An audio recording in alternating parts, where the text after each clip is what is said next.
Tayo po ay nandito sa Mount of Olive, Cabuyao, Seventh-day Adventist Church, mga kapatid. At tayo yan dito sa ating panghapong programa. At katulad ng mga ginagawa natin sa ibang mga iglesia, ito po ay question and answer. Sige po, ang una pong magtatanong ay pakilala po yung pangalan, tapos yung kanyang tanong. Pangalan po? Alvin Martin, Kuko Martin. Yung. Sa Juan 20, yung pinapatawad dito sa lupa, papatawarin ni 2022 2022. hanggang 23.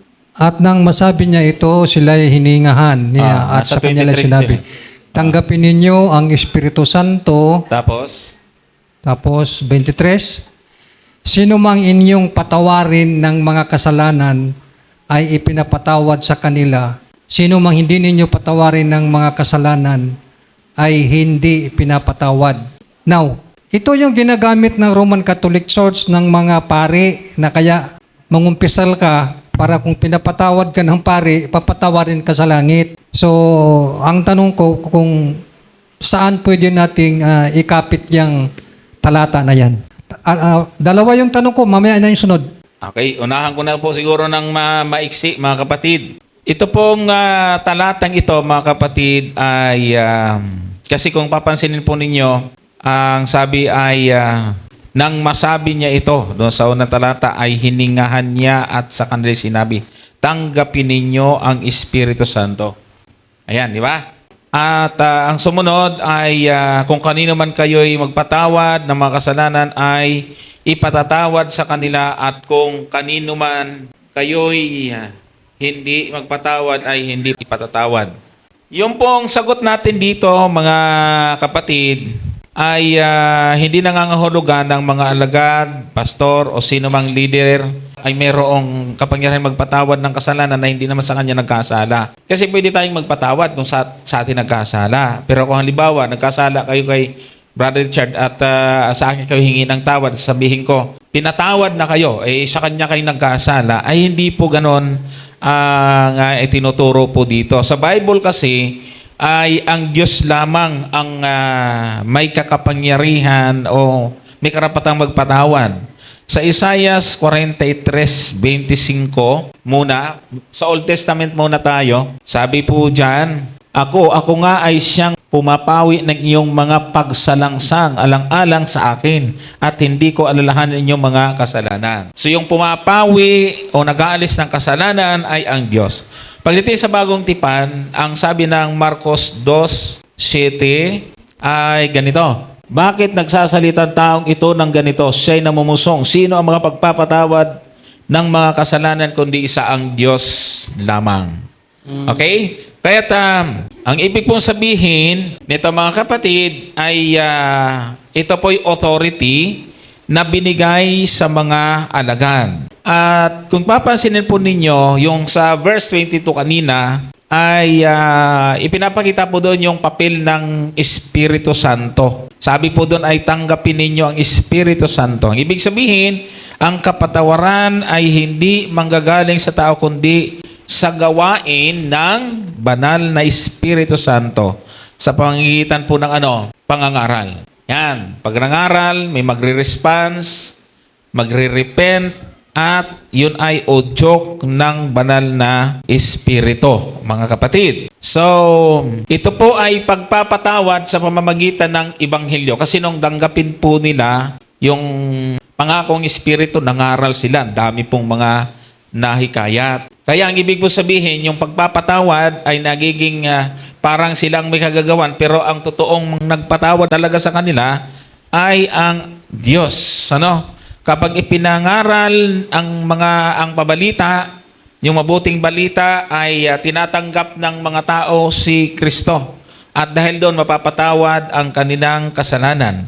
At ang conversion, mga kapatid, tanda natin yung conversion, yung panghihikayat ay hindi dahil sa kapangyarihan ng tao. Kinakanta natin sa umaga yung pangangaral, humayo, di ba? Sa magitan po ito ng kapangyarihan, hindi ng tao. Kaya kung meron pong naniniwala na yung ating response sa Panginoon ay bahagi ng ating kaligtasan, actually sa ating fundamental beliefs ay hindi po tinatawag na ganon. tinanggap lang natin yon at ang response natin ay hindi nanggaling sa ating makasalanang likas, kundi dahil may banal na espiritu na humipo sa atin. Kaya yung pagsisisi, yung resulta ng pangangaral ng mga alagad, ang resulta ay pagsisisi at patapatawaran ng kasalanan. So yan po yung aking pauna at ibibigay ko sa aking dalawang kasama. Maraming salamat, Brother Johnson. At doon po sa tanong, maliban po doon sa binanggit ni Brother Johnson, of course, yung pagpapatawad po ng kasalanan ay, ang gagawa po nito sa atin ay ang Diyos. Wala pong iba, mga kapatid. At ang sabi nga doon sa unang Juan, 1:9, ay ipahahayag natin ang ating kasalanan sa Diyos. Dapat natin ipahayag sa Diyos yung ating kasalanan. Ngayon, maliban po doon sa binanggit ni Brother Johnson, dito po sa ating Bible commentary ay nakalagay rin naman dito na dito po ay dinideclare ng Panginoon yung authority, no? Yung authority ng mga alagad as church bilang iglesia. At bilang iglesia po ay meron pong karapatan ang iglesia na magdisiplina, mga kapatid. Actually, ito yung sinasabi ni Mateo na kung ang iyong kapatid, dahil bakit kami naghahandog, ang iyong kapatid naalala ka na meron kang sama ng loob sa kanya dahil may nagawa sa sayo, parang ganon, ano. Ang sabi doon ni Mateo, puntahan mo yung kapatid mo at ipahayag mo yung nagawa niyang mali, saka ka bumalik, ano. Ngayon, kapag hindi niya tinanggap yung kanyang pagkakamali, ang sabi niya ay magdala ka pa ng isang witness pa. Pero pag hindi pa rin tinanggap, ang sabi niya ay ano mo sa church, no? Pag hindi niya pa rin pinakinggan ng church, ay ituring mo siyang katulad sa hintil. So dito mga kapatid, ay binibigyan ng otoridad ang mga alagad na tumatayo bilang iglesia para pamunuan ang iglesia at sila ang magdidisiplina doon sa mga may mga pagkakamali na nagagawa sa loob ng iglesia at sila rin yung magdidecide kung just in case ang isang backslider halimbawa ay nagbabalik loob sa iglesia ay mayroon din pong authority ang ibinigay ang Diyos sa church para sila yung mag-decide. Tingnan po nila kung itong taong ito ay talagang totoo. Ano? So, yan po yung isang sinasabi po dito. Ang sabi niya, Jesus here speaks to the disciples as representative of His church on earth, to which acting in its corporate capacity, He has entrusted the responsibility of caring for the spiritual interests and needs of His individual member. Jesus has already explained to them at length how to deal with erring members. Yan nga po yung binanggit niya doon sa Mateo 18, 1-15 po yan. And then with the authority of the church, now He reiterates the counsel given upon that former occasion. The church is to work faithfully for the restoration of its erring member, encouraging them to repent and turn from their evil ways. When there is evidence that things have been made right with God and man, the church is to accept the repentance as genuine to release the erring one from the charges brought against him. So, yun po yung binabanggit po dito at wala pong kinalaman whatsoever or wala po siyang koneksyon doon sa ginagawa ng ating mga kaibigan na ikaw ay pupunta sa pari para i-confess mo yung kasalanan mo at patatawarin ka at parang gano'n ang gusto nilang interpretation dito pero malabo po yung sa talata, no? Malabo yung mangyari doon sa talata kasi nga po una ay binabanggit po dito as church ang pinag-uusapan po dito mga kapatid. Hindi siya naka-designate sa isang tao. Yun po yun. Dadagdag na lang din po ako. Katunayan na malabo po na patungkol ito sa mga ginagawa ng dati po kasi ang sakristan eh. Ang sabi po sa 1 Peter chapter 2 verse 9, tingnan nyo Tingnan po. Sabi dito, ngunit kayo ay isang lahing pinili. Sino ito? Ito yung mga believers. Kasi kung titingnan nyo po sa verse, punta natin sa verse 7. Kaya nga, mahalaga siya sa inyong mga sumasampalataya. Sino yung pinatutungkulan? Sa mga sumasampalataya. Ay given naman po, ang common denominator natin dito, kaya nandito tayo sa isang iglesia dahil pare-pareho po tayong sumampalataya. Agree or disagree? Tama po ba mga kapatid? At lahat ng sumasampalataya may ganitong kalagayan sa harap ng Diyos. Verse 9, ngunit kayo, sino itong kayo? Yung group of believers. Agree or disagree? Okay, ayokong anuhin, baka sabihin, minumonopolya at hindi ko kayo hinihypnotize. Kayo mismo nawain niyo po yun. Ngunit kayo, sino ito? Yung mga sumasampalataya. Anong sabi dyan? Ay isang lahing pinili, grupo ng maharlikang pare. So sa madaling salita, considered ang mga believers as ano po? Isang kalipunan ng mga makalangit na saserdote. Kung hindi ho natin naintindihan ng saserdote, yan po ay malalim na Tagalog ng pari. Kaya nga dyan, nilinaw na ano po? Pari. So lahat po tayo, as a believer, ay considered as,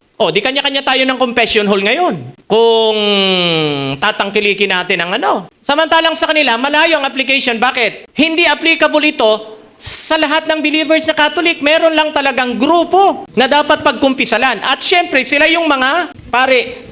Sabi ng Biblia, basta pala believer ka, considered ka as maharlika. At meron tayong high priest. Meron tayong pinaka-high priest. Sino po yon? Ating Panginoong Hesukristo. Doon tayo mangungumpisal. Tama o mali, mga minamahal kong kapatid? Tama. Sa Kanya po tayo mangungumpisal. Di ba mga minamahal kong kapatid? 1 John 1:9. Kanino tayo hingi ng tawad? Kung ipapahayag natin ang ating mga kasalanan, kung susundan natin ang... bakit pa ako magpapahayag ng kasalanan? Pari naman ako. Di kumpisal ko na lang sa sarili ko yung kasalanan ko. O kaya naman, magyaya ako na ikaw muna ang padrino sa akin ha. Kasi ganun yun. Sa totoo lang, sa mababaw na ano po, yung pare, pumapadrino. Yun ang ano nila. Kaya alam nyo po, sa mga Katoliko, gustong-gusto nila na may isang pare sa kanilang pamilya. Kasi po, yun ang pumapadrino sa kanila sa Panginoon. Alam nyo po yun?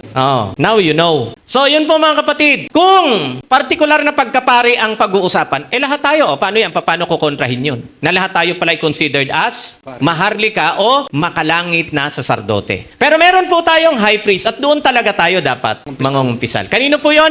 Sa ating Panginoon Jesucristo. Pero mahalaga rin po yung hindi po pangungumpisal ito. Halimbawa, pag aware ka naman na may kasalanan ka, katulad ng sinabi ni Brother Johnson kanina, lapitan mo na ang taong pinagkasalanan mo. Hindi po pangungumpisal ang tawag doon. Kundi talagang paghingi, mga kapatid, paghingi ng sorry o kapatawaran doon sa taong nagawan mo ng kasalanan. Are you with me, mga minamahal kong kapatid? Yes. At may tinatawag nga akong expressway to hell. Alam niyo po yon? Hindi mo kinakailangang malunya, hindi mo kinakailangang magnakaw, hindi mo kinakailangang magsinungaling. Ito po, ang sabi po sa Mateo 6:14 at 15. Sige nga, upo na ako pero ito lang po para makita natin. Sapagkat kung ipapatawad ninyo sa mga tao, mga alagad ito, hindi naman pa. Ito naman, mga alagad na naman po ito ha. Believers po ito. Siyempre, ang konteksto nito, nung kausap ang Panginoong Kristo, ang mga apostol o yung mga unang alagad ng Panginoon. O ngayon kung sasabihin, Brad, mga apostol yan. O di sa kanila lang pala applicable yan. O patay na lahat yan. O di wala na. Patay na yung mga original na recipient niyan O di tapos na ang usapan.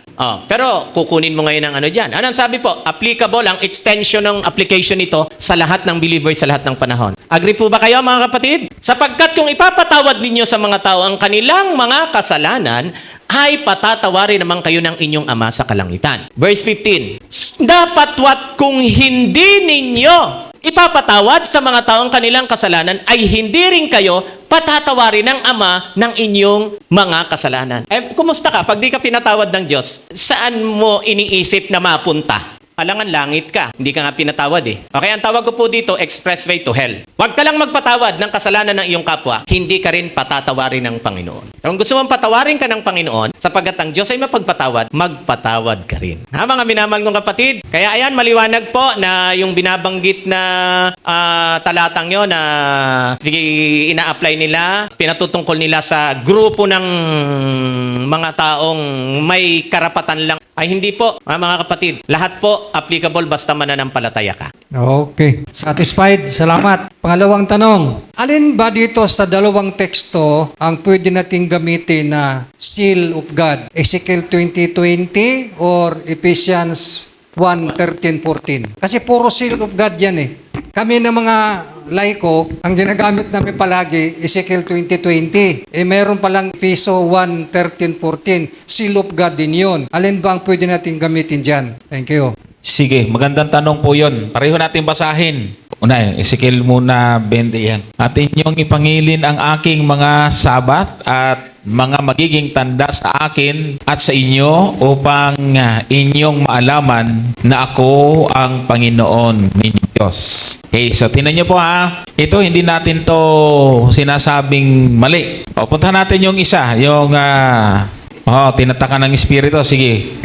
1:13 at 14, at sa kaniya kayo rin naman, pagkarinig ng aral ng katotohanan ng ebanghelyo ng inyong kaligtasan, nasa kanya rin naman, mula nang kayo'y magsisampalataya, ay kayo'y tinatakan ng Espiritu Santo na ipinangako. So, dito ay ang malinaw na sinasabi po rito, tinatakan ng Espiritu Santo na ipinangako.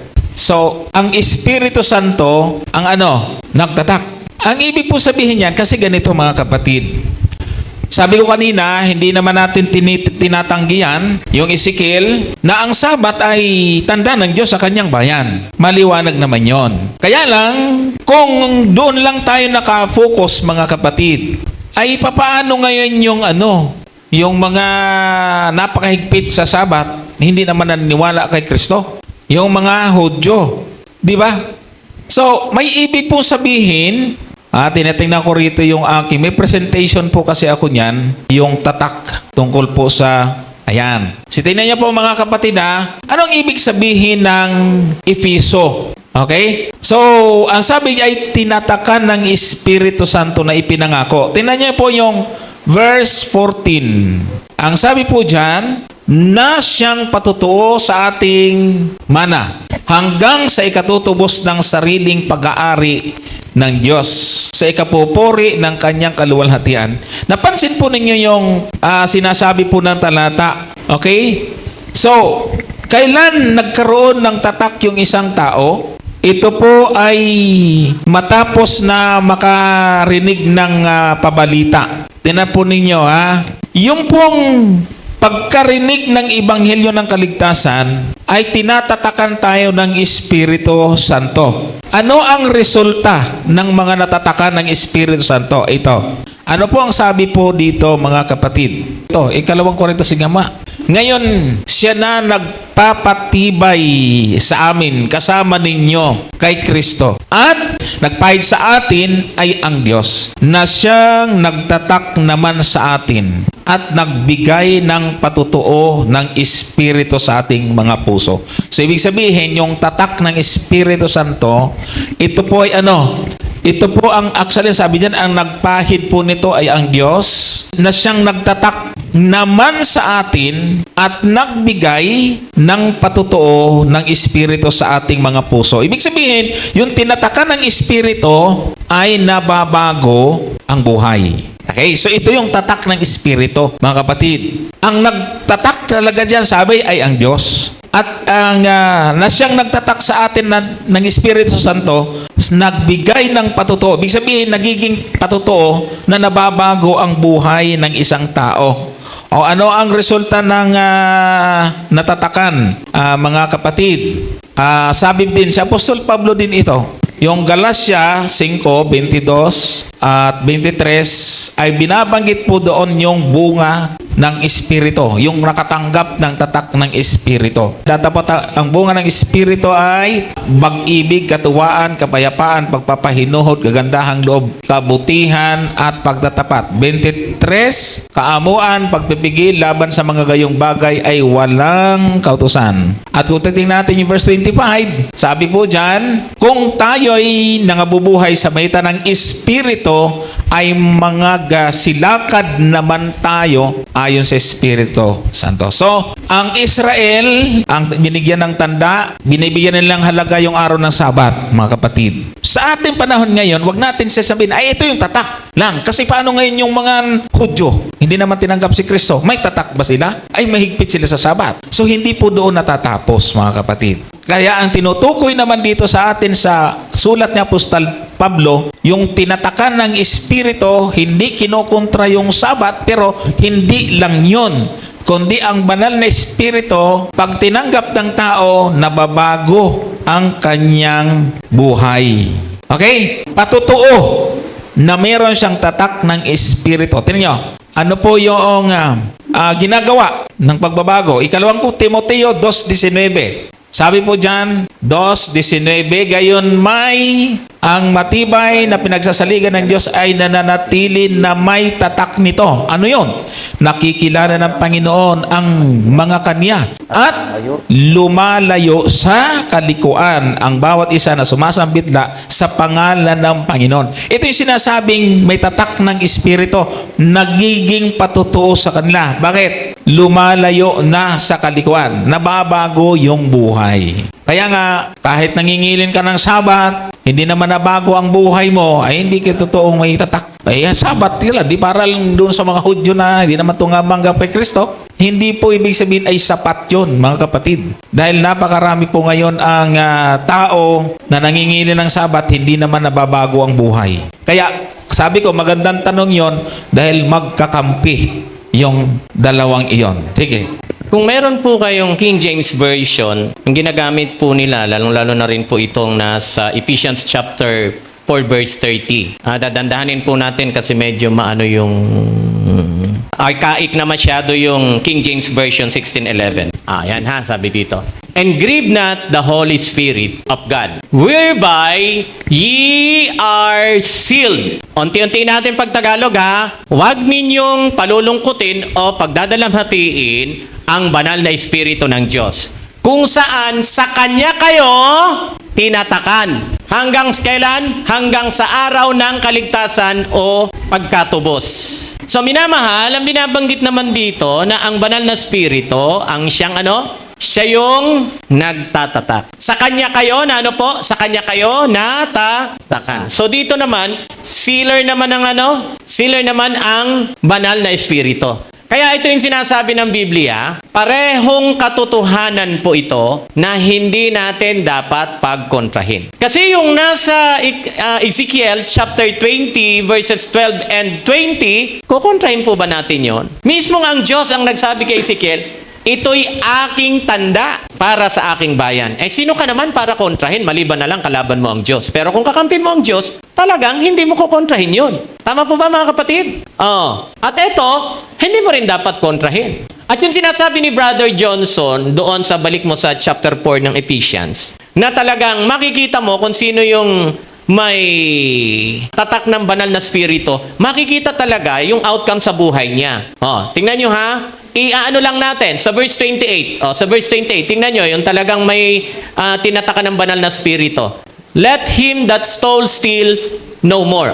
Yun ang sinasabi ni Brother Gomer kanina. Dati kang magnanakaw, binago ang buhay mo ng Panginoon, tinatakan ka ng banal na spirito, dati kang magnanakaw, di ka na magnanakaw. Sa halip na magnakaw ka, but rather let him labor, working with his hands, the things which is good, that he may have to give to him that needed. Dati, pati hindi iyo, ninanakaw mo. Ngayon, tinatakan ka, katibay na tinatakan ka ng banal na spirito, hindi ka na nagnanakaw, nagbibigay ka pa. Nasundan po ba mga minamahal kong kapatid? Verse 29. Ang sabi dito, let not corrupt communication proceed out of your mouth. So ito yung mga taong ano po, kung talagang tunay kang tinatakan ng banal na spirito, talagang makikita, hindi pwede sabi nga ni Brother Gomer kanina sa kanya, hindi pwedeng sabihin mong mahal kita, tapos yung ginagawa mo, kabaliktaran, nung sinasabi mong pagmamahal. Kaya maliwanag sabi nating Penso Kristo, yung puno, makikilala rin sa bunga. Tama po? So yung mga tinatakan na banal na spirito, katulad ng sinabi ni Brother Johnson din, itong kakalipas lang na oras, sabi dito, let no corrupt communication out of your mouth, but that which is good, kung alin mabuti, to the use of edifying, para magamit saan sa ikatitibay, that it may minister grace. Ito yung ano po, biyaya unto the hearers, yung makakapakinig. Paano mabibless yung hearers kung yung lumalabas sa bibig mo di ba? Verse 31. Kaya tingnan nyo ha. Ito yung mga tunay na tinatakan ng banal. Let all bitterness, and wrath, and anger, and clamor, and evil speaking be put away from you with all malice. Hindi dapat talaga makita na ito sa mga nag-aangkin. Na sila'y ano po? Sila'y tinataka ng banal na spirito. Kasi ang bunga ng banal na spirito, kabaliktaran ng bunga ng laman. O, di ba mga kapatid, compare nyo na lang Galatians chapter 5, 21 and 22 hanggang 23. Di ba mga minamahal kong kapatid, para hindi na masyadong humaba. Alright? So, pero sige nga, anak, i-plus nga natin ang bunga ng banal na spirito. Galatians 5:22, ha?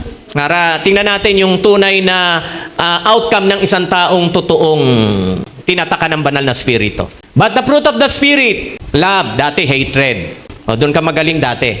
Pero dahil mampalataya ka, ayan, mini-minister sa'yo ng banal na spirito, ang alin po? Ang pag-ibig ng Panginoon. O, kaya ito na, nakikita. Love, joy. Dati-rati, ang kasiyahan mo, away. O ngayon, yung kasiyahan mo, pagmamahal. Kapayapaan, syempre, may pagmamahal kami, mapayapa ang buhay mo. Long suffering. Dati-rati, dali mong mabuisit ngayon. Hop, hop, hop, hop, hop. Anak na ako ng Diyos, anak na ako ng Diyos. Holy Spirit, kinukonbi ka. Hop, hop, hop. Anak, anak, anak, anak. O, ayan ha. Gentleness. Dati-rati, hindi ka pa naiisahan, gusto mo nang makatlo.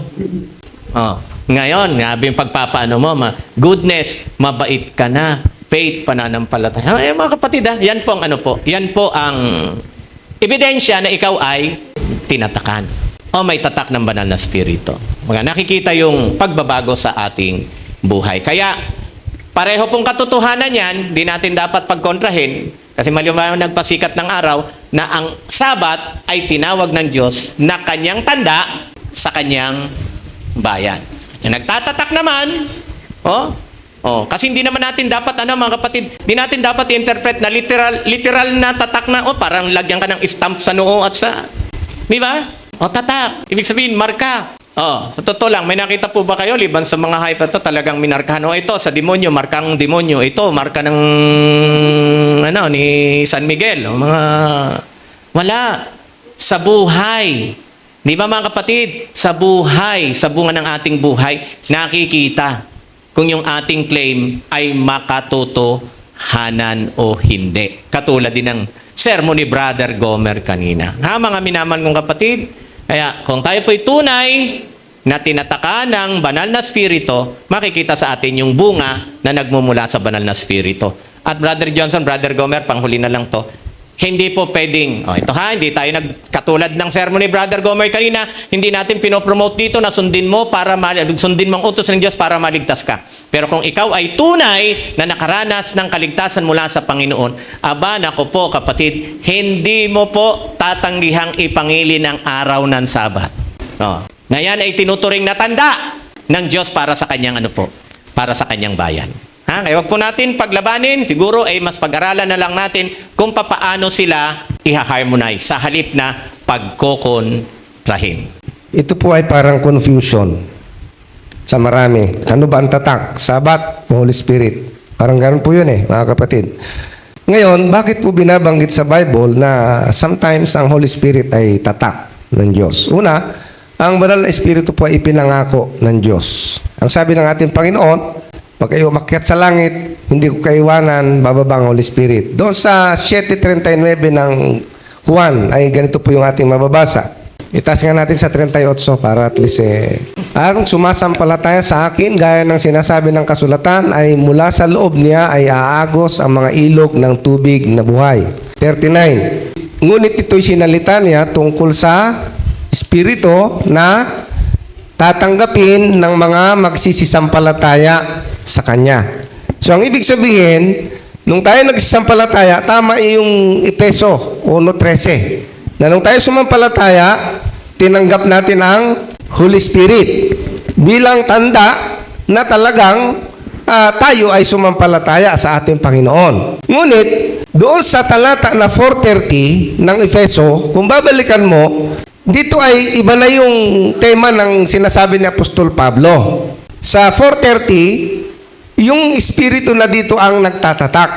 Kasi nasa atin na ang Holy Spirit, mga kapatid. Okay? Nasa atin na siya.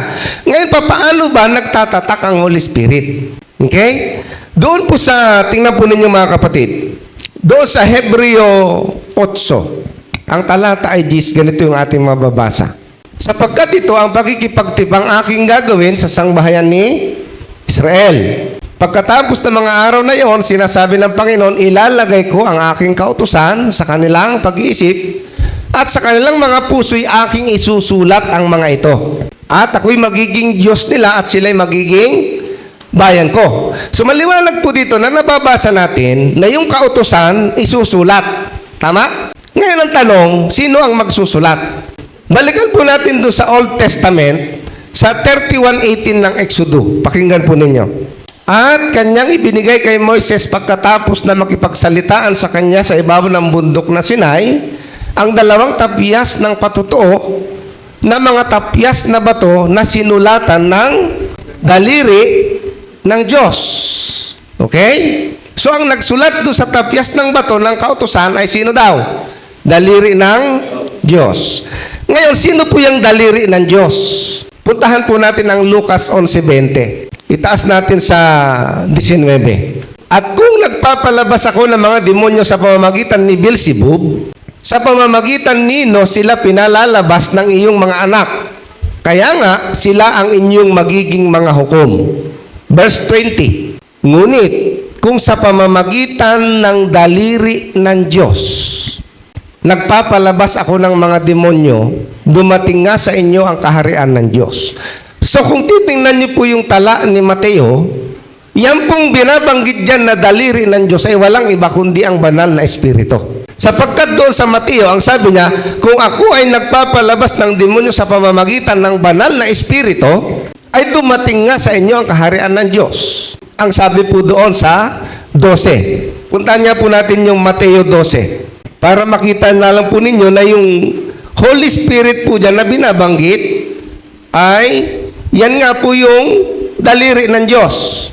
12:28. Ngunit kung sa pamamagitan ng Espiritu ng Diyos, nagpapalabas ako ng mga demonyo, ay dumating nga sa inyo ang kaharian ng Diyos. So yung daliri ng Diyos ay siya yung Holy Spirit. Tama? Yung Holy Spirit, siya yung nagsulat ng 10 utos sa tapyas ng bato. Okay? Sa bagong tipan, ang sabi doon, isusulat yung kautusan ng Diyos sa mga puso at sa isip. Tanong, sino magsusulat? 2 Corinthians 3 verse 3. Ayan. Yamang nahahayag na kayo'y sulat ni Kristo na pinangasiwaan namin, hindi isinulat ng tinta, kundi ng ayun, ang liwanag. Ang ibig sabihin, kaya magkasama yung Holy Spirit at saka yung isusulat niya. Kasi hindi ka masusulatan ng kautusan sa puso kung wala sa iyo yung Holy Spirit. Kaya, kung titingnan po ngayon natin dito, doon sa New Testament or doon sa New Covenant, kung sa Old Covenant ang nagsulat ng kautusan sa bato ay ang Holy Spirit, sa New Covenant ang nagsulat ng kautusan sa puso, Holy Spirit din. At kapag isinulat sa iyo yung ng Holy Spirit yung kautusan, makikita na yan. Yun na yung pinapaliwanag ni Brother Johnson at ni Brother Richard kanina. Makikita na sa buhay mo yan, mga kapatid. Okay? Kasi isinulat na ng banal na Espiritu yung kautusan. Ang liwanag po nito, ano? Hindi isinulat ng tinta, kundi ng Espiritu ng Diyos na buhay, hindi sa mga tapyas ng bato, kundi sa mga tapyas ng pusong laman. Ngayon, bakit po particular sa Sabat? Okay? Kung ang pinag-uusapan natin ay buong kautusan, bakit po Sabat? Kasi ang sabi ng Apostol Santiago ay ganito. Sa Santiago 2, ang talata ay 10. Sapagkat ang sino mang gumaganap ng buong kautusan at gayon may natitisod sa isa ay nagiging makasalanan sa lahat. Kaya, pagdating po sa huling araw, pag pinuntahan nyo na po ang Revelation, magtatatak ang hayop at magtatatak din ang Diyos. Ano ang issue? Sabat versus Sunday. Nakita po ninyo? So dito, kumukonekta po yan mga kapatid. Bakit? Pagdating sa 10 utos, pag binasa nyo po yung 10 commandments, doon sa 4th commandment, sabi ko nga, doon sa lahat ng commandment from 1, 2, 3, 5 to 10, pwede ko hong kunin po yan at angkinin kong akin. Halimbawa, Sabi ko doon sa unang utos, huwag kang magkakaroon ng ibang Diyos sa harap ko. Pwede ko humang sabihin yan? Pwede. Ay, doon nga po sa North Korea yata ang Diyos nila doon di ba? Yun ang utos niya. Ako ang Diyos nyo. Di ba? Pwede. Ay, iwag mong babanggitin ang pangalan ko, Kim Jong-un. Pwede. Wag kayong gagawa. Pwede. Pero yung fourth, sige po. Ano sabi doon? Alalahanin mo ang araw ng Sabat upang ipangilin, 6 na araw na gagawa ka, bla bla bla. And then, 11. Ano sabi sa 11? Sino po sa ilalim ng lupa at sa kataasan sa langit ang pwedeng magsabi nito? Sapagkat, ano sabi? Sapagkat sa 6 na araw ay, pwede ko bang sabihin? Pwede bang sabihin ng kahit sino na sapagkat sa 6 na araw ginawa ko? Wala po. Kaya nilang angkinin yung Siyam, pero definitely, itong utos na ito, hindi po kayang angkinin ng kahit sino. Kaya ito ang itinakwil ni Satanas. At ito ang kanyang nilabanan pagdating sa huling araw ng sanlibutan ito, mga kapatid. Kaya yung tatak ng Diyos doon, mayroon pong tinatawag na spiritual, Espiritu Santo, pero makikita po yan. May physical na appearance kung anong klaseng tao itong tinatakan ng Diyos, yan yung mga totoong nangingilin ng araw na Sabat. Okay? So, yan po yung pagkakatugma ng tatak ang Holy Spirit at tatak ang araw ng Sabat. Next question. Brother Rick Kabagira po. Ang aking pong tanong ganito ay batay sa Exodus 7:1. Ang sabi doon, sinabi ng Diyos kay Moises, tingnan mo, ginawa kitang Diyos kay Paraon. At si Aaron ay magiging, iyong kapatid ay magiging propeta. Ang tanong ko po ganito, maaari ba ang Diyos ay magtatalaga ng tao na maging Diyos sa kapwa-tao? Yun po. Ang sikreto po ay alamin yung salitang ginamit doon sa kanyang pinagmulan. Yun lang po talagang sikreto doon. Kasi kung sa ano lang natin, sa sarili nating lengguwahe, hindi natin naalamin, ay malamang nga pwede nating isipin yun. Pero kung babalikan natin yung pinaghanguan salita, importante po ito kasi kahit dito sa Pilipinas, mahalaga po ito. Mahalaga po ito. Halimbawa, pareho tayong salita na ginagamit Tagalog, meron din ginagamit ang ito joke sa YouTube, nagbabasa yung batang Amerikano na sa Bisaya na tataka siya, sabi niya, nilagyan ng GPS. Ba't may GPS ang lagay? Sa Bisaya, medyo parang ibang dating nun. Sabi nung, ba't may GPS ang lagay? Iba kasi yung lagay ng Bisaya sa lagay ng Tagalog. Nilagyan ng GPS. So, di ba? Iba eh. Kaya alamin mo, sino ba nagsasalita? Para malaman mo kung, nung pumunta ako sa Davao, nagulat ako, ang langgam, naglupad-lupad. Hala, bakit lumilipad ang langgam dito? Alam niyo yun? Nung pinabili ako ng tsuhing ko, bili ka ng tinapa. Nakipagtalo pa ako sa sindera. Pabili pong tinapa. Tagalog na Tagalog ako. Binibigyan ako ng sardinas. Sabi ko, sardinas yan. Tinapa yan. Sardinas nga. Sino tama sa amin? Pareho kaming tama. Kung yung sinasabi kong sardinas yan, pag dito sa Manila pala yun, pag Tagalog. Pero pag si Bisaya, tama din pala yun, kasi yung tinapa pala sa kanila, nakalata, yun pala yun. Tama? Pareho yung salita. Ito, isa na lang. Bumili ako sa Pangasinan, mga Pangasinense. Pabiling shampoo, sabi nung tindera, wala. Kitang-kita ko, ang daming nakasabit. Wala, di umalis ako. Matumalis ka? Sabi niyo wala. Sabi niya sa akin, Tagalog ka? Obvious po ba? Sabi niya, pasensya na. Bakit po? Yung wala dito, yun yung meron. Hamakin mo yan! Hamakin mo yan. Kaya po sinasabi yan, mahalaga kung malaman mo kung sino yung gumagamit ng salita. So yung salitang ginamit po doon sa gagawin kitang Diyos, ay Elohim po yung ginagamit. Yung ginamit doon ng salita. Yung salitang Elohim ay pwede po siyang gamitin sa tunay na Diyos, pero ginagamit din po siya sa anghel, ginagamit din po siya sa mga taong itinataas ang katungkulan. So dito po, wag po tayong hindi po sila ginawang divine Hindi po sila ginawang divine, kundi kaya po siya tinawag na gagawin kitang Diyos sa harap ni Paraon kasi siyempre sinugo siya ng Panginoon, kumbaga inelevate ng Panginoon. Si Moses ay hinango ng Panginoon 40 years, prinsipa siya, pero nang mag-self-exile siya, naging tagapag-alaga na lang siya ng hayop. Pero isa nga yun sa pinakadahilan agad ni Moses kung bakit, sino ako para humarap kay Pero? Di ba? Kasi nanliit na bumaba yung tingin niya sa sarili niya. Pero ang sabi ng Panginoon, sige, pagharap mo kay Pero, gagawin kitang. Ano mo nga anak yung 7:1? At sinabi ng Panginoon kay Moses, tingnan mo, ginawa kitang Diyos. Tingnan niyo sa translation sa Tagalog, small. Kasi sa niyan, sa Hebrew nga ay Elohim. Ano ba yung Ito yung tinatawag na diachronic meaning. Pag sinabing diachronic meaning, hindi lang po isa yung kanyang kahulugan. Pwede siyang rulers, judges, divine ones, angels, gods, pati sa mga Diyos-Diyosan. Kaya alam niyo po, yung sa Exodus chapter 20, second commandments, wag ka magkakaroon ng ibang Diyos liban sa akin. Elohim po ang ginamit doon. Same term nang ginamit dito kay Moses at same term na ginamit sa sauladong-saulad nating text, in the beginning God created the heaven and the earth. Elohim din po yan. So titingnan po natin sa konteksto. Sino ang pinagamitan? So hindi po ibig sabihin dito naging Diyos na po si Moses na katulad ng Diyos, ha? Hindi po. Kundi si Moses ay itinaas, iniangat alin po, yung kanyang status. Bakit po? Representative siya ngayon ng Panginoon. Dati nag-aalaga na lang siya ng hayop. So ayan po yun pong aking maitutulong. Bagamat pabiro, pero makakakuha po tayo ng lesson. Kasi kahit dito sa Pilipinas, tama po ba? Kaya nga na nagbubuhat nga daw po yung Batanggenyo at saka yung Bisaya, buhat-buhat yung kahoy. Sabi ng Batanggenyo, ang bigat ng kahoy, no? Sabi ng Bisaya, bitaw! Di binitawan ngayon ng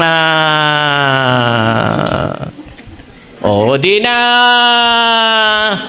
bagsakan yung panang Bisaya kasi pareho may salitang bitaw. Kaya lang, yung bitaw sa Tagalog, release. Kaya lang, yung bitaw naman sa Bisaya, agree. Sumasang-ayon ako. Yun. May isang salita. Bitaw. Binitawan ngayon. Reklamo ang Bisaya. Bakit? Sabi mo bitaw. Hindi. Kaya intindihin kung sino ang nagsasalita. Kasi kahit dito sa Pilipinas, parehong term. Pag magkaiba yung gumamit. Sige po ayan. Nagkaintindihan po tayo, Brother Gomer. Meron lang ako doon, baka kasi merong ibang mga mag-comment dito sa sa portion na ito. Kasi yung pong Elohim doon na itinawag na pwede kay Moises, bagang pinaliwanag ni Brother Richard na representative siya ng Diyos, ay ang iba ginagamit ito, bakit yung Elohim dyan na ginamit kay Moises ay plural? Kasi pag tinignan niyo po sa Hebrew ay plural. Plural ba niya si Moises? Ayan. So, ang sagot ay yan doon. Representative si Moises ng plural na Diyos, ng Elohim, ng Ama, Anak, at Espiritu. So, yun lang. Okay, next question tayo. Nung nagkasala ang tao, si Adan at Eva ay pinalis sa paraiso. Ang ginawa ng Panginoon ay binakuran ito at pinabantayan ng mga angels. Nung nagkaroon po ng baha, mga kapatid, ang tanong ko po ay, ano po ba ang nangyari sa paraisong ito? Ito po ay nasira o nalipat doon sa langit? O ano ba talaga ang nangyari? Brother Gomer. Sa vision po ni Ellen White ay nakita niya po yung paradise, no? At siguro sa kapangyarihan po ng Diyos, nalipat po siya. Maaari. Hindi po natin talaga alam. Kasi nga, ay pinabantayan para hindi makapasok si Adan at si Eva. Pero alam nga po natin, mayroong global flood na nangyari. So doon sa global flood, kasama ba yung Garden of Eden na binaha? Ay sa tingin ko, hindi siguro, mga kapatid. At wala namang explicit na sa Bible kung anong nangyari doon sa Garden of Eden, mga kapatid. No? Kung ano yung nabasa natin sa Bible, ayun na lang po talaga yon. Pero, ang maganda, hindi ko alam si Brother Richard, baka meron siyang idea mamaya. No? Ang maganda, ang pangako sa atin, doon sa langit, ay makikita po natin doon yung paradise. No? Brother Richard. Minsan po, wag po kayong maganda po yung tanong nyo. Pero pagka minsan po, yung mga katanungan natin mukhang maganda na lang talagang masagot sa langit. Kasi lalo't wala namang connection sa ating kaligtasan. Alam niyo po yon, sa totoo lang. Minsan may nagtanong sa akin, Brother Richard, nasaan kaya si Enoch ngayon? Hindi, may mga ganun kasi hindi sa totoo lang mga kapatid. May mga katanungan na para sa akin. Okay, itanong pero wala namang connection talaga sa ano, di ba? Kasi talagang kidding aside, at di naman po ako nagbibiro. Maganda po yung tanong, Brad. Pero sa totoo lang, kahit anong halungkat natin ngayon dito, wala po tayong ano eh. Pero hindi po ako nagdududa sa kapangyarihan ng Panginoon. Maraming posibilidad, pero walang black and white. Pwede naman sa kapangyarihan ng Panginoon, parang tinabunan niya na lang ng parang dome na protection. Tapos hindi pinapakita sa atin hanggang ngayon. Pwede naman yon. May imposible ba sa Diyos? Walang imposible sa Diyos. Meron naman, pwede namang iniakyat niya muna sa langit. Kaluwag-luwag naman dyan. Di ba? At pagdating ng panahon, ay muli niya itong ibababa. Walang imposible sa Panginoon. Pero hanggat wala namang malinaw na sagot, hayaan na muna natin. Kasi una, hindi naman pinapahanap at lalong hindi apektado ang ating kaligtasan kung hindi natin malaman kung nasaan siya ngayon. At para malaman ang sagot, sa tulong ng biyaya ng Panginoon, siguraduhin natin na ligtas tayo at handang sumalubong anytime na dumating ang Panginoon. Para yung tanong nyo, bahala pa rin ang Panginoon kung sasagutin hindi. Basta mahalaga itanong nyo doon. Wala naman pong masama. Pero sa tingin ko yung tanong nyo, doon na masasagot. Hindi dito sa lupa. Okay, thank you, Brother Richard. Meron lang ako nakita dito na sinabi ni Mrs. White. Okay, gamitin na lang din po natin ito parang dagdag. At hindi ito lumalaban sa sinabi ni Brother Richard, no? Sabi po dun sa Patriarchs and Prophets sa page 62, paragraph 2, sabi, when the tide of iniquity overspread the world, and the wickedness of men determined their destruction by a flood of waters, the hand that had planted Eden withdrew it from the earth. But in the final restitution, when there shall be a new heaven and a new earth, Revelation 21:1, is to be restored, more gloriously adorned than at the beginning. Ayun yung sa umpisa, mas maganda daw. Pero andon yung sa panahon ng restitution, ito po ay it is to be restored, more glorious and adorned. Ayun. So, tama naman. Ay, pinaganda pa. Ayun. Okay, sige. Yan ang advantage natin. Meron tayong spirit of prophecy, no? Ano po? Sister Eliza po. Teresa. Pahilanga po. Okay po. Di ba po ang Ark of Covenant ay pinadala po dati ng Panginoon para po maging simbolo po ng God's protection, provision, and guidance. Ang tanong ko po, relevant pa po ba siya sa panahon natin ngayon? Ang Ark of Covenant. Ten Commandments yun, di ba? Okay. So, yan. Magandang tanong yun kasi maraming nagtuturo ngayon. Wala na. Hindi na daw relevant yun ngayon, mga kapatid. So, maganda na sagutin po natin. Ano yung mga patunay na tama yung stand natin na the Ten Commandments ay still binding today? Sige. Unang-una, biblically, relevant na relevant po siya. Diba? Kung babasahin, anak, mo nga ang Romans chapter 13. Simulan natin sa verse 8. Matapos na, alam nyo na yung verse 1 yan patuloy, hanggang 7 ay pinagpapayo ng mga mananampalataya na magpasakop sa gobyerno. Ano po? Ano ho? At kung mangungutang, dapat magbayad. Kung utang, dapat magbayad. Pero ito yung dapat na utang pa, Ito pa yung utang na hindi natin dapat, kaliligtaan. Kasi yung iba, yung utang nakakaligtaan Sabi dito, wag tayo magkakautang. Pag may utang, dapat bayaran. Pero ito yung utang dito, kung may magkakautang man tayo, ito yung talagang utang na dapat nating iintindihan din palagi. Ano pa man huwag kayong magkakautang ng ano pa man sa kanino man maliban saan? Sa mangag-ibigan kayo. Ano yung talagang dapat na lagi nating tatanawin? Utang na dapat mayaran din. Mangag-ibigan kayo sapagkat ang umiibig sa kanyang kapwa ay nakakaganap ng kautusan. Tingnan nyo ha, ano daw po? Ang umiibig sa kanyang kapwa ay nakakaganap ng kautusan. Eh, ano bang kautusan yan? Na sinasabing ang umiibig sa kapwa ay nakakaganap. Ibig sabihin nakakasunod sa kautusan. Verse 9. Tuloy. Sapagkat ito yung kautusan ha, na kapag tinupad mo, anong ibig sabihin? Umiibig sa kanyang, huwag kang mangangalunya. Sabihin mong hindi relevant ngayon yan. Okay ba sa'yo? Hiraman na lang tayo ng asawa? Okay ho ba sa inyo? Kita nyo, natatawa kayo. Di ibig sabihin, yung pagngiti nyo, pagtawa nyo, ibig sabihin, relevant pa yan. Lalong-lalo na sa mga nag-aangking Kristiyano, tama? Oh. Huwag kang papatay. Okay lang ba? Na magpatayan?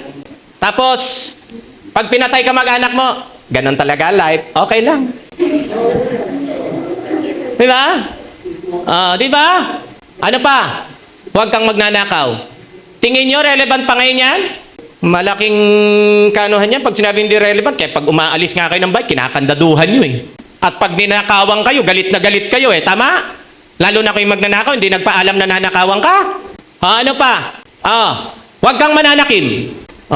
Ngayong lagi na lang naiinggit sa'yo.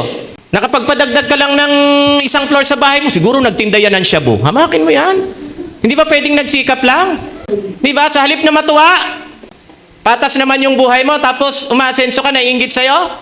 Di ba? At ang sabi dito, at kung mayroon pang ibang utos at nauwi sa salitang ito, sa makatwid bagay, ibigin mo ang iyong kapwa na gaya ng iyong. Kanina ang sinasabi, ang nakakatupad o ang pag-ibig ay pagtupad sa utos ng Diyos. Dito naman sinabi na ang umiibig sa kapwa ay ano po? Ay sumusunod saan? Sumusunod sa mga kautosang ito. Bulag na lang po at grabing denial na lang pag sasabihin nyo, hindi po yan bahagi ng Ten Commandments. Tama po ba? Alin lang nawala dyan? Igalang ang magulang. Sige, nawala dyan. Sige, payag kayo, salbahiin ang magulang ngayon? Sa tingin nyo, relevant ba na ang magulang ay igalang? Kaya sa magsasabing hindi relevant, ang 10 utos ngayon, nako mga kapatid, kahit simpleng common sense, huwag ka nang gumamit ng Biblia, kahit simpleng common sense, hindi ka papayag. Mga magulang, payag kayo, salbahiin kayo ng mga anak nyo. Sabi ko sa mga anak ko, yan ang huwag nyong gagawin sa akin. Okay? Lalong ayoko namang makipagpalitan ng asawa ng kapitbahay. Ayoko rin pakialaman yung pag-aari nung aking kapwa, yung kanya-kanya. Tama na po mga kapatid, no? So relevant na relevant. At yan ay ano po, yan po ay magiging normal. Magiging normal na ano po, na bunga ng mga taong katulad ng sinabi ni Brother Gomer kanina at ni Brother Johnson. Bunga yan ng mga taong talagang ano po, nakaranas ng kaligtasan mula sa Panginoon. And verse 10, bago ko ibigay kay Brother Johnson, verse 10, anak, pindot. Ang pag-ibig, take note, di ba? Ang pag-ibig ay hindi gumagawa ng masama sa kanyang kapwa. Ang pag-ibig nga ay siyang katuparan ng kautusan. Kung sasabihin mo ngayon na hindi na yan relevant, huwag ka nang umibig. Marami siguro, hindi pwede. Kita mo? Ang pag-ibig ay katuparan ng kautusan. Kaya in short, relevant na relevant po siya. At hanggang magpaulang hanggan, relevant po yan. Ang Ark of the Covenant, mga kapatid, ay bahagi ng sanctuary. At kung titingnan niyo po yung pwesto ng Ark of the Covenant, doon sa most holy place, nakapatong po doon yung mercy seat. Ano bang significance nito? Bakit mas mataas, Brother Richard, yung mercy seat sa Ark of the Covenant? Kasi nga, ang laman ng Ark of the Covenant, alam po natin, 10 Commandments. Ngayon sa tanong, relevant ba? Yung laman ng Ark of the Covenant, ipinakita na ni Brother Richard yung relevance nito sa atin. Ngayon, kung titingnan po natin, dahil yung sanctuary sa lupa ay anino po ng reality doon sa langit. Kasi ang sabi niya kay Moises, noong utusan siya sa Exodus 25, ang sabi niya kay Moises, ingatan mo na yung gagawin mo ay dapat doon sa ipinakita ko sa iyo na anyo. So, kung pupunta ngayon tayo doon sa langit, makikita ba natin yung Ark of the Covenant doon? Di ba? Kasi Parang anyo nung sanctuary sa lupa, yung sanctuary sa langit. So, ang sabi doon sa Apokalipsis 11, ang talata ay 19, kasi tanong, relevant ba? Okay? O, tingnan po ninyo. At nabuksan ang templo ng Diyos na nasa langit. At nakita sa kanyang templo ang kaban ng kanyang tipan. Ay, papaano mo naman sasabihin, hindi relevant ito, nandun mismo sa langit. Kaya ngayong nagpapawalang bisa dito, abay, parang sinasabi nila sa Diyos, "Oy Diyos, tanggalin mo na yung kaban ng tipan dyan sa langit. Wala nang kwenta yan." Di ba? Pero ang sabi ni Juan, nakita ko sa templo yung kaban ng tipan. Relevant po siya, mga kapatid. At doon sa 15, ang talata ay 5, dyan din sa Apokalipsis. At pagkatapos ng mga bagay na ito ay tumingin ako at ang sanktuaryo ng tabernakulo ng patotoo sa langit ay nabuksan. Yan po yun, yung patotoo na tinatawag sa Biblia. Ang ibig sabihin, kung may kaban ng tipan sa sanktuaryo sa lupa, yung kaban ng tipan nandun sa langit. Bakit? The Ark of the Covenant is part of the government of God. Ano sasabihin mo sa Diyos? Alam nyo, pag sinabi nyo tanggalin mo yung Ark of the Covenant sa langit, alam nyo kung kaninong espiritu po yan? Si Satanas po yan. For your information, mga kapatid, ang unang gustong mangyari ni Satanas bago siya magrebelde, basahin niyo po yung chapter 29 ng The Great Controversy. Ang gusto niya pong mangyari, dapat walang kautusan. Kasi ang sabi niya sa mga anghel, ay bakit ba tayo lilimitahan ng Diyos kung ano yung gusto nating gawin? Dapat itong mga kautusan nito wala. Ay kaso, gobyerno po ng Diyos yun mga kapatid. At doon sa Santiago, balikan po natin yung binasa natin kanina. Sa 2, ang talata ay Gis. Itutuloy lang po natin. Sapagkat ang sino mang gumaganap ng buong kautusan at gayon may natitisod sa isa ay nagiging makasalanan sa lahat.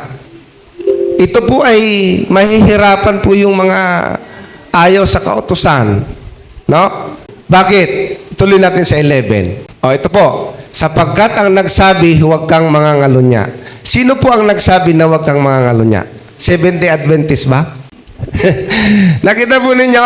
Pag itinuturo natin yung huwag kang mangangalunya, huwag kang magnanakaw, sa kautusan ng mga Sabadista. Sino po ang nagsabi na huwag kang mangangalunya? Di ho ba ang Diyos? Oh. Yun daw nagsabi na huwag kang mangalunya, ay nagsabi naman huwag kang pumatay. Siya rin yung nagsabi, alalahanin mo ang araw ng Sabat. Tama? Siya lahat po nagsabi noon. Ngayon, sabi niya, kung ikaw ay hindi nangangalunya, ngunit pumapatay ka, ay nagiging suwail ka sa kautusan. Ganon din po yung logic noon. Kung ikaw ay walang rebulto, ay ayaw mo namang mangilin ng Sabat. Parehas lang po, di ba? Kung titingnan po ninyo. Pagdating sa verse 12, ito na po. Dahil nga po ito yung Ark of the Covenant ay simbolo ng gobyerno ng Diyos, gayon ang inyong salitain at gayon ang inyong gawin na gaya ng mga taong huhukuman sa pamamagitan ng kautusan ng kalayaan. So dito po tayo susukatin sa kautusan ng Diyos.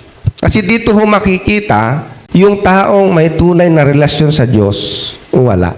Hindi ho po pwedeng, sabi ko nga, assuming lang. Pag ikaw ay totoong nagpapasakop sa gobyerno ng Diyos, makikita sa buhay mo na ikaw ay namumuhay sang-ayon sa batas ng Diyos. Amen. Hindi ho po pwedeng, sa Diyos ako. Ano magsabi ng Apostol Juan? Unang Juan 2:4. Alam nyo, ayaw ko sanang basahin ito. Masakit po kasi ito sa tenga nila. Pero mas maganda na po yung masaktan sila ng sakit ng pagmamahal, sabi nga Brother Richard. Ano sabi? Ang nagsasabing nakikilala ko siya at hindi tumutupad ng kanyang mga utos ay ano? Kayo ho ang nagsabi niyan, hindi ako. At si Juan sa kanyang sabi, sinungaling. Meron ho bang maliligtas na sinungaling? Wala.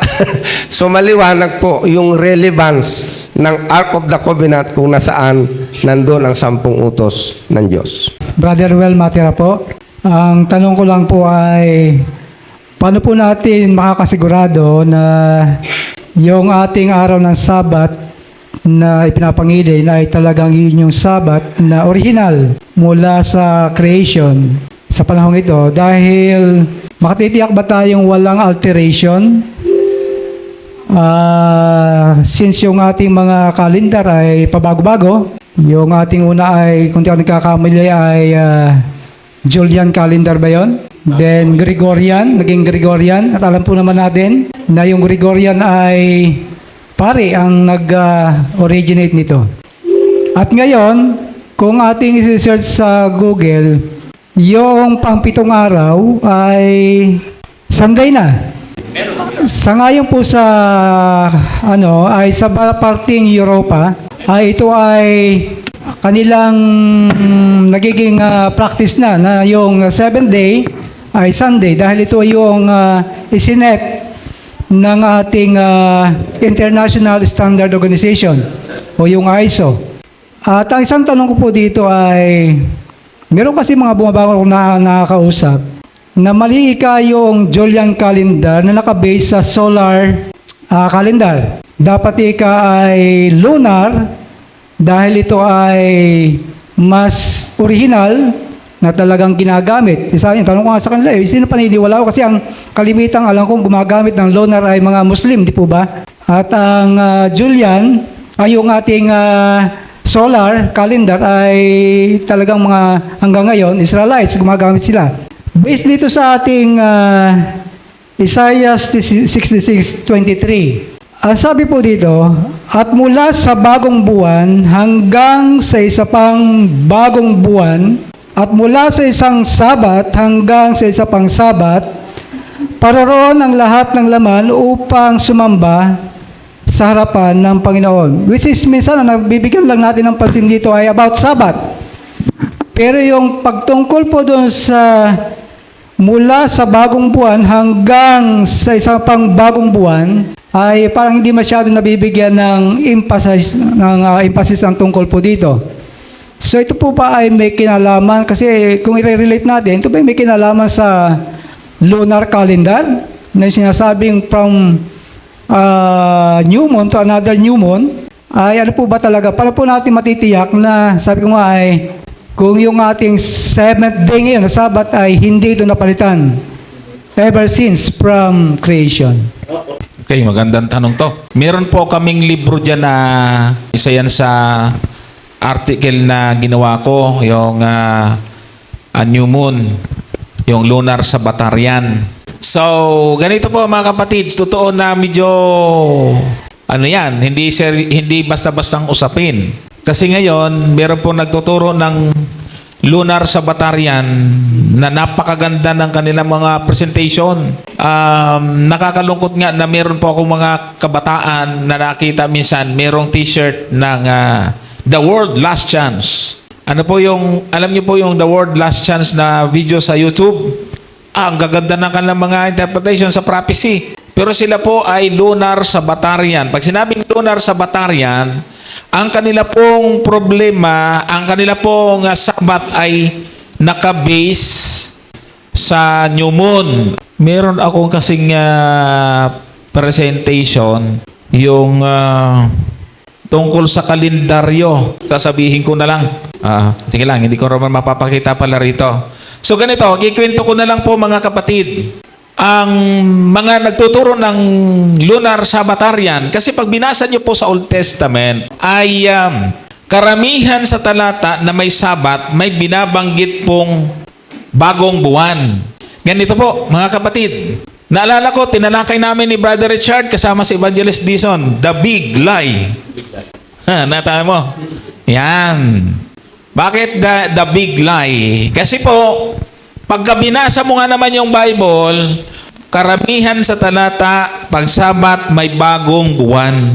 Bakit? Kaya tuloy, nagkaroon po ng interpretation na yung Sabat sa Biblia ay dapat nakabase sa bagong buwan. Ang lunar sa Batarian, ayon sa tinatanong ng ating kapatid na nakabase sa bagong buwan, ang kanila pong Sabat ay ito. Meron po silang tatlong mukha ng panahon. Bagong buwan, 6 working days, at Sabat.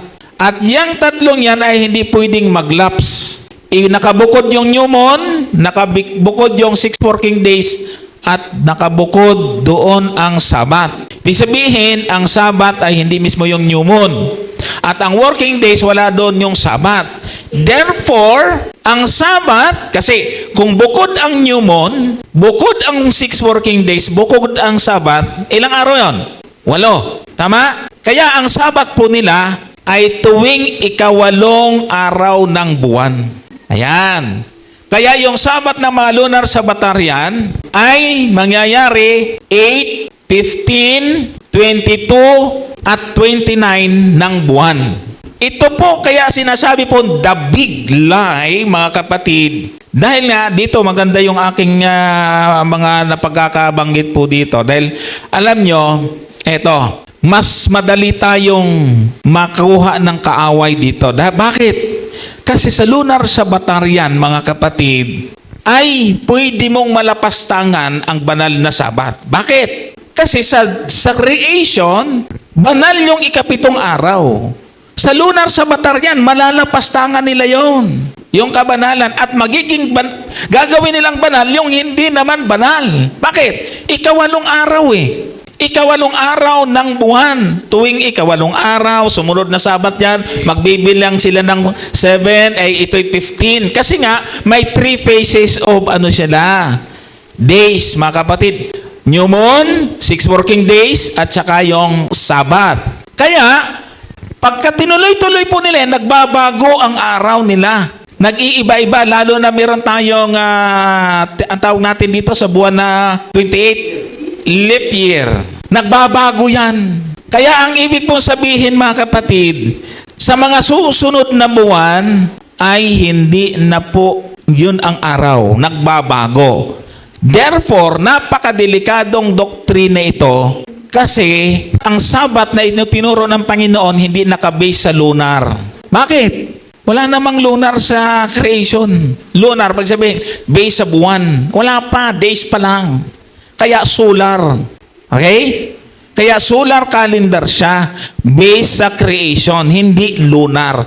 Yung lunar na Sabat na ginagawa nila after po ng pagkaalipin.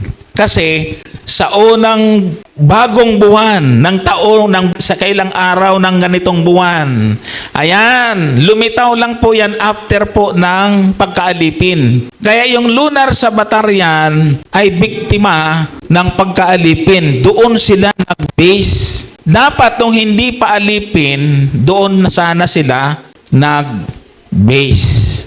Yun po yung danger dyan. Ano? So, doon sa tanong mo, paano nakasiguro?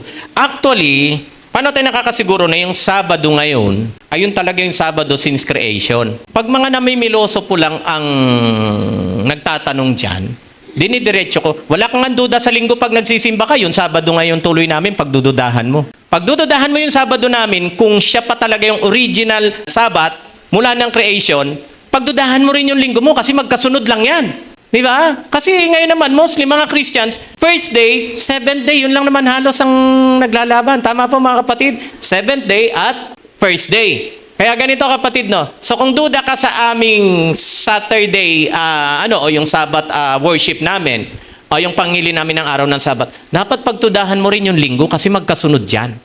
Kung hindi sigurado na 7th day ng creation ang Sabbath day, hindi rin sigurado na yung first day nyo ay linggo.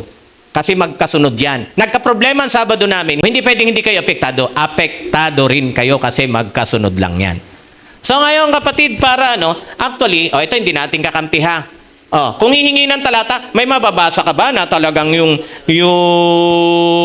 7th day ngayon, siguradong Saturday talaga, mula noon yun pa rin yung araw na yan? Walang pinagbago? Ito hindi natin kakampi.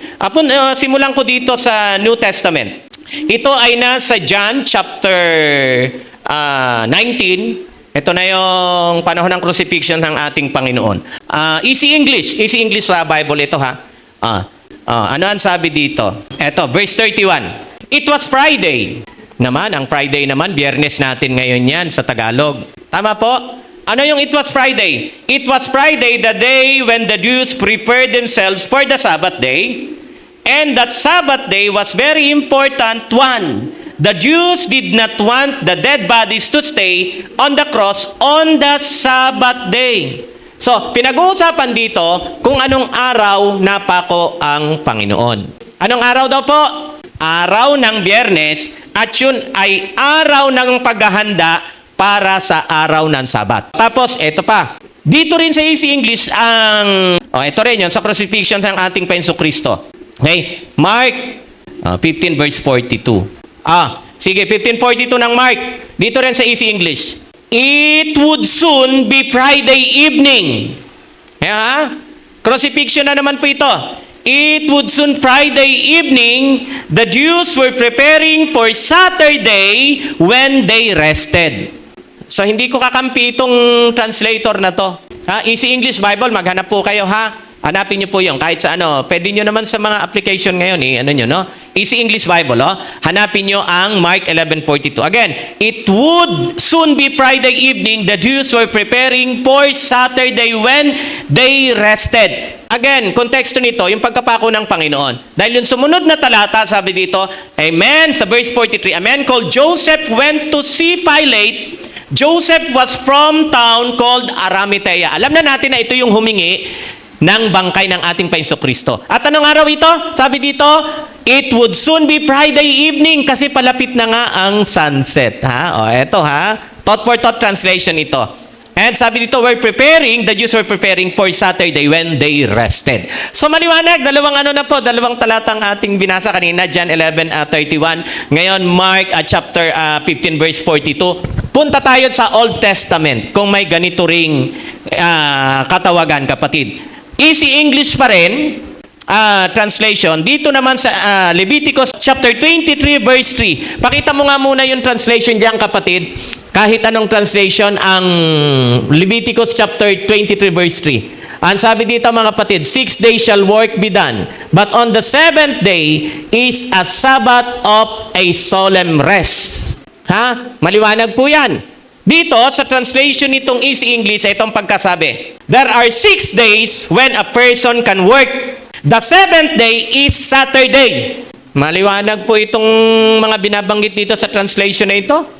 Mayroon bang ang ikapitong araw at sa 7th day is Saturday? Paano mo tatagalogin yan?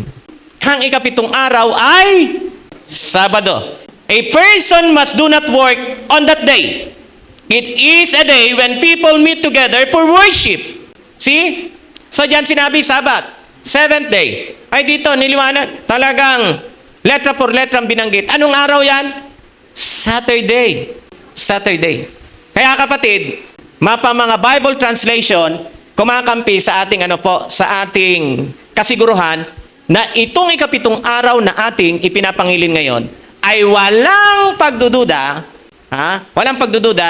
na ito pa rin ang ikapitong araw mula ng creation hanggang sa kasalukuyan. Wala po eh. Eto nga. Sino ba mga nagki-question yan? Kadalasan, alam nyo po, pasintabi. Kadalasan nagki-question yan pag ipit na ipit, mga Katoliko. Paano kayo nakakasiguro? Ay, yung kalendaryo? Tama. Binago-bago ang Julian. Sa nila? Tapos naging Gregorian. Pero kahit binago pa from Julian to Gregorian, hindi binago yung sequence ng pagkakasunod-sunod ng araw. Kung ano yung first day sa Julian calendar, yun pa rin ang first day sa Gregorian calendar. Are you with me, mga minamahal kong kapatid? Walang binago doon sa sequence ng araw.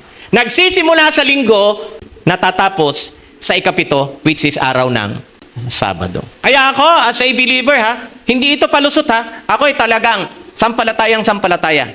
Ng araw ng Sabado natin na ipinapangilin ngayon ay siyang ikapitong araw ng creation. Wala akong pagdududa. So kaya nga ulitin ko, kung duda kayo sa aming Saturday, pagdudahan nyo rin ang inyong linggo. Kasi apektado talaga yan dahil magkasunod lang yan. Okay? So ayan, Brother Johnson, Brother Gomer. Okay, mga kapatid. So halos nasabi na po ni Brother Richard. So titingnan lang po natin sa ating panahon. Kahit naman sa ating panahon, ano bang tawag nila sa pagkamatay ng Panginoon? Di ba? Biyernes Santo. Sino ho bang Katoliko ang tumututol na yung kamatayan ng Panginoon ay Biyernes? Wala po, walang tumututol po dyan. Kaya pag nagtanong sila, sigurado ba kayo sa Sabado, yan nga yung 7 araw? Yun po, sigurado ba tayo sa Biyernes Santo? Na yan talaga ang kamatayan ng Panginoon. Biyernes Santo. O, di ba? Tapos ang sunod doon, alam po natin, Sabado. Anong tawag nila sa linggo?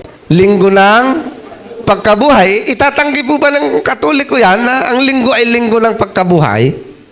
Wala hong Katoliko, walang pari na tatanggi na ang linggo, ang tawag dyan, linggo ng pagkabuhay. Ay puntahan natin ngayon ang Biblia, kung yun ang sequence.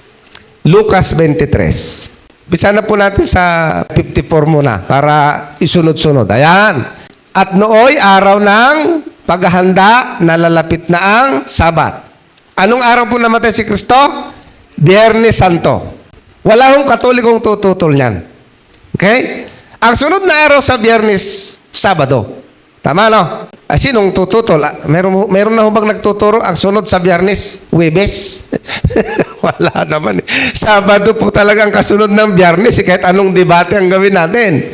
Ngayon, sabi dyan, nung namatay ang Panginoon, Biyernes. Okay? Pagdating po na Sabado, anong ginawa? At ang mga babae na nagsisama sa kanya mula sa Galilea ay nagsisunod. At tiningnan ang libingan at kung paano ang pagkalagay ng kanyang bangkay. Verse 56. At sila'y nagsiuwi at naghanda ng mga pabango at ungkwento at ng araw ng Sabat sila'y nagpahinga ayon sa utos. Kung makikita po ninyo from Old Testament, ang inutusan po na magpahinga sa Sabat, Israelita. Pagdating ng ating Panginoon, pinagdidibatihan ng mga Hudyo at ng Panginoon kung ano ba ang tamang gawin pag araw ng Sabat. Hindi ho nila pinagdidibatihan kung anong araw yung Sabat. So sigurado po sila pareho lang. Yung Sabat sa Old Testament, sigurado sila na pareho lang din yung Sabat sa New Testament. Ilang taon po ang pagitan noon? 1,000 taon. Sigurado po sila. Di ho ba? O, ito na. Biyernes, alam nyo, tinanong ko ito sa isang debutong Katoliko. Ang sabi ko sa kanya, bakit po kayong mga Katoliko ay talagang halos lang ang ginamit ko. Halos gawin nyo ng Diyos si Maria. Pero bakit hindi nyo po ginagaya yung kanyang ginagawa? Ay, ano mo bang ginagawa ni Maria pag Sabado? Ayan, binasa ko. Yung mga babae, nagsiuwi, nagpahinga, ayon sa utos, araw ng Sabat. Ay, ba't hindi nila ginagaya? Di ba? O ngayon, pagdating sa Lucas 1, tandaan po ninyo, ang Biblia po noon, walang chapter, walang mga verse yan. Tuloy-tuloy po yan. Lucas 24:1. Datapwat ng unang araw ng sanglinggo, pagkaumagang-umaga, nagsiparon sila sa libingan. Ito na po yung linggo ng pagkabuhay. Yung linggo ng pagkabuhay, anong tawag? Unang araw. Pag unang araw, ang linggo, kahit balibalik-tarin mo yan, ang ika-7 Sabado. Ang ibig sabihin ngayon, mga kapatid, kahit gawin na lang ika-7 yung linggo, hindi nila maitatanggi yung linggo una. Nakita nyo? Nasa Biblia eh. Yung unang araw, linggo. Ay bakit ngayon sa cellphone ninyo, Lunes na? Abay din natutupad yung, mauulit na naman yung hula sa Daniel. May isang kapangyarihan, babaguhin ang panahon at ang kautusan. So napakaliwanag mga kapatid. Kaya huwag kayong matakot. Dapat nakita nyo, abay, Lunes na yung unang araw. Sa Biblia ba, Lunes ang unang araw? Linggo. Kita nyo na. Pag linggo ang unang araw, sigurado po tayo, Sabado ang ika-7. Hindi, kasi nabanggit ninyo yung tungkol sa translation. Wala pa naman gumagamit dito sa simbahan, pero may mga nakakausap ako na mga kaibigan, pastor, yung translation na ginagamit nila, yung ang Bible. Pwede bang gamitin yun sa simbahan natin? Kasi minsan kasi may mga pastor akong kilala siguro ninyo na pagtatawanan nga namin nung nandun kami sa Lipa. Kasi nabasa ko, sabi doon, at si Pedro ay na-shock. Pero parang nakukornahan ako. Kapag sabi ko, pag ginamit kayo itong scripture reading, ano kaya mangyayari sa loob ng iglesia? Ano yung take nyo sa ganong translation? Alam nyo, para sa akin, wala namang problema sa akin, para sa akin yun, ha. Sanayan lang kasi kita mo ngayon marami na ring nababaduyan sa King James Version na masyadong archaic. thou art, di ba? Thou art the quick and the dead. Quick, sa ngayon yung quick, mabilis. Pala nun yung quick, buhay. Oh. So, ako po'y naniniwala na kung buhay ang ating Panginoon Kristo ngayon, gagamit din po siya ng common na language na atin pong ginagamit. Are you with me, mga kapatid? Oh. Ano ba yung pagkakaiba? Nasyak ako, nabigla ako. Ay, ano bang pinagkaiba nun? Ang mahirap nun, nasyak ako, biglang hinimatay ako. Iba na yung nasyak sa hinimatay. Di ba? Kung lumalayo na masyado doon sa kahit sa kaisipan ng original o tinatawag nito ng mga kasi wala ng original autograph. Yung mga available na manuscript, kakaiba na yon. Ang mas masyak ka sa Bible, halimbawa yung translation, gamitin na natin, translation ng Saksi ni Jehovah. Eh, sabihin na natin may pagka-conservative nga, madaya naman. Diba? Madaya naman. Halimbawa, yung ginawa nila sa John 1:1, conservative nga yung pagkatagalog, pero ginawa naman nilang maliit na Diyos. Ang ating Panginoon Kristo. Eh, dito na ako sa modern na hindi dinaya, hindi binago yung, diba? Hindi binago yung meaning. Kaysa sa conservative, pero dinaya naman. Diba? Pero kung, eto lang ang payo ko naman, kasi yun naman ay humihingi ka lang ng opinion. Hanggat hindi masyadong tanggap, sarilinin mo. Pero kung ako makakausap mo, ay walang problema sa akin ang mga lenggo nyo ngayon. Ngaling tayo doon sa mga lenggo na two joints, kaya mga shock na yan. Diba? Hindi, sa totoo lang kasi galing po tayo sa magulong family values eh. Kaya mga ganon, para sa akin, hindi ako nasishock doon. Kasi walang binago. Walang binago. Yun pa rin naman. Pero kung hindi tanggap ng lipunan ng inyong community sa church, ay punta na kayo doon sa punta ka na kayo doon sa mga hindi masyadong archaic, wag naman masyadong loose yung pagkagamit ng mga salita, no? In the beginning, may mga gana, in the beginning, ang Diyos pala,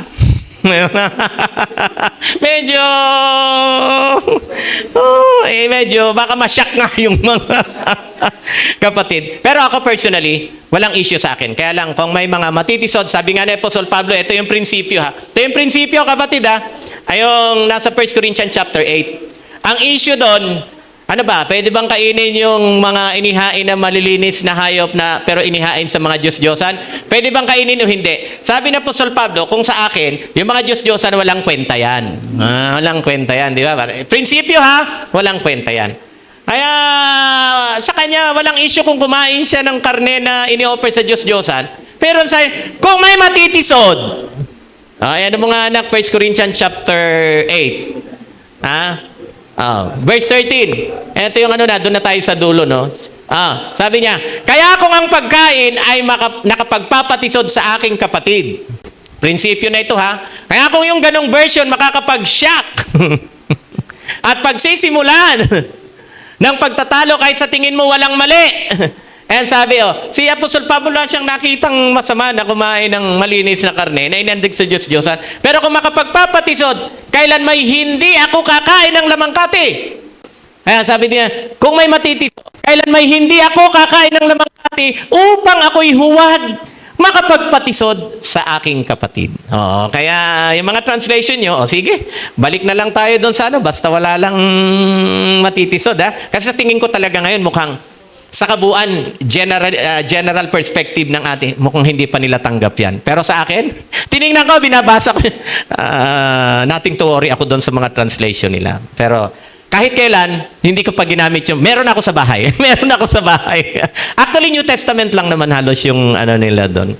Pero hindi ko ginagamit. Personal consumption lang. Konti na lang po, no? Nakakatawa siyang basahin. Huwag na lang siguro gamitin sa scripture reading. Kasi alam nyo, malaking tulong yan sa mga kabataan na nabuburing sa pagbabasa ng Bible. Kaya ginawa po yan. Kaya sa ngayon sa survey, ay meron po talagang mga nagka-interest na mga bata na magbasa. Kasi yung usong-uso ngayon yung Taglish, yung Tagalog biglang magiging English tapos mababaw. So, naaaliw sila. Yun ang, meron akong napanood na interview sa TV na marami ang naaaliw at natutuwa. So, maganda siya yung Devotional, yung pong sariling pag-aaral para maintindihan mo kung ano yung pinag-uusapan. Maganda po talaga siya. Yan. Kung gagamitin para sa ikaayusan, may mga bagay kasi sa ating pagsamba na mas magandang gagamitin po natin yung maayos, kahit nga sa pananamit, dapat yung maayos, yung mga termino, kahit nga may speaker, may mga termino na mas appropriate, yun ang ating gamitin kay doon sa mga masyadong hindi magandang pakinggan ng mga salita. So salamat po sa invitation mga kapatid. Sana nakinabang po kayo. Amen po ba mga kapatid? Ayan. Mukhang uulit tayo nito. Sige. Baka mayroon mga gustong uling pananalita si Brother Gomer. Ayan, doon sa nag-invite po sa atin kay Brother Rick, maraming salamat po sa invitation. Maraming salamat din po at naramdaman po namin ang inyong taus-pusong pagtanggap sa amin. Bago lubosang magwahiwalay, ang totoo po, bihira po kaming magkasama-sama pero etong hindi plinano, yun tuloy ang kami nagkasama-sama. Praise God, Sana maulit muli. Ayan, hindi po, Praise God.